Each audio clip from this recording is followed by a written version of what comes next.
नमस्कार, स्वागत है आपका। मैं हूं आपके साथ लोकेंद्र त्यागी।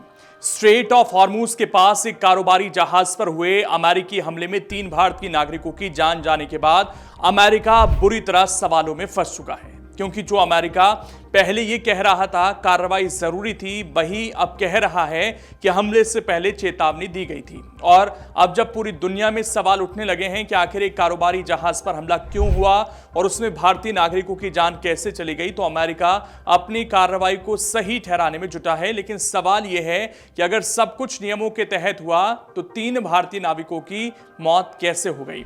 दरअसल स्ट्रेट ऑफ हॉर्मूज और ओमान की खाड़ी के आसपास बीते कई महीनों से तनाव बना हुआ था। इसी बीच एक ऐसी घटना हुई जिसने भारत और अमेरिका के रिश्तों को लेकर भी नई बहस छेड़ दी।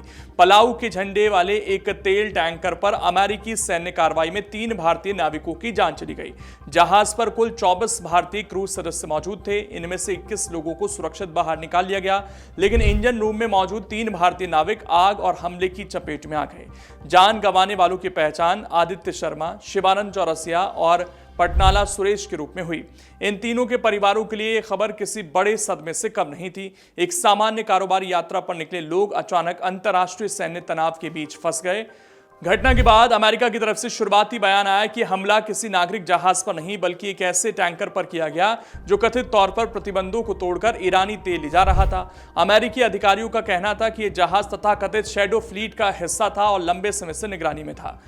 इस पर मार्को रूबियो ने तो ये तक कह दिया कि सभी व्यापारिक जहाजों को अमेरिकी सेना के आदेशों का तुरंत पालन करना चाहिए। उन्होंने चेतावनी दी कि अमेरिकी पाबंदियों का उल्लंघन और ईरानी तेल का अवैध व्यापार बर्दाश्त नहीं किया जाएगा। अमेरिका ने कहा कि वो इस क्षेत्र में शांति और सुरक्षा बनाए रखने की कोशिश कर रहा है।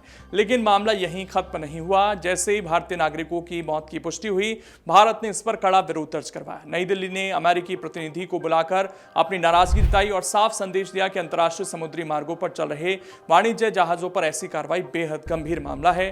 अब अमेरिका ने इस पूरे ऑपरेशन को लेकर नई सफाई पेश की है। अमेरिकी अधिकारियों के मुताबिक हमला अचानक से नहीं किया गया था। उनका दावा है कि जहाज को रोकने के लिए लगातार चेतावनियां भेजी गई थी। कहा गया कि कई बार रेडियो संदेश भेजे गए, मौखिक चेतावनी दी गई और सैन्य विमानों के जरिए ताकत का प्रदर्शन भी किया गया।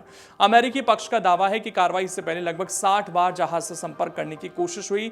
सिर्फ इतना ही नहीं, सैन्य विमानों ने जहाज के ऊपर उड़ान भरकर संकेत दिए, फ्लेयर्स छोड़े और आखिरी समय तक जहाज को दिशा बदलने के लिए कहा गया।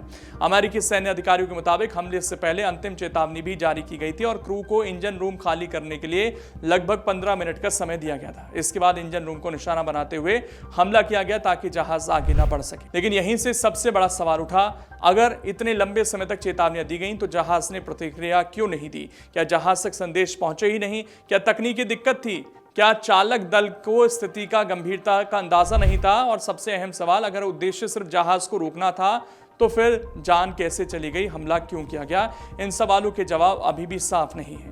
भारत ने इस हमले को हल्के में नहीं लिया। विदेश मंत्री एस जयशंकर ने सीधे अमेरिकी विदेश मंत्री मार्को रूबियो से बातचीत की। बातचीत के दौरान भारत ने अपना विरोध दोहराया और कहा कि किसी भी परिस्थिति में कारोबारी जहाजों के खिलाफ इस तरह की घातक कार्रवाई स्वीकार्य नहीं की जा सकती है। जयशंकर ने अपने सार्वजनिक बयान में यह भी कहा कि भारतीय नागरिकों की मौत बेहद गंभीर विषय है और अंतर्राष्ट्रीय समुद्री सुरक्षा को लेकर जवाबदेही तय होनी चाहिए। उधर अमेरिकी विदेश विभाग ने अपने रुख में बदलाव नहीं किया। उनका कहना रहा कि क्षेत्र में जारी नाकेबंदी और सुरक्षा व्यवस्था का पालन हर जहाज को करना चाहिए और आदेशों की अनदेखी के गंभीर परिणाम हो सकते हैं। इसी बयान के बाद भारत की राजनीति में भी बहस तेज हो गई। विपक्ष ने सरकार से ज्यादा सख्त रुख अपनाने की मांग की। कांग्रेस नेता राहुल गांधी ने इस मुद्दे को लेकर प्रधानमंत्री नरेंद्र मोदी की चुप्पी पर सवाल उठाया और कहा कि भारत को अपने नागरिकों की सुरक्षा और सम्मान को लेकर और स्पष्ट संदेश देना चाहिए।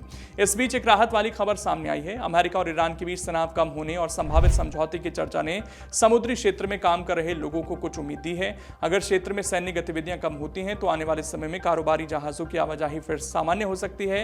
लेकिन उन 3 भारतीय परिवारों के लिए खबर शायद अब ज्यादा मायने नहीं रखती जिन्होंने अपने घरों के चिरागों को हमेशा हमेशा के लिए खो दिया है।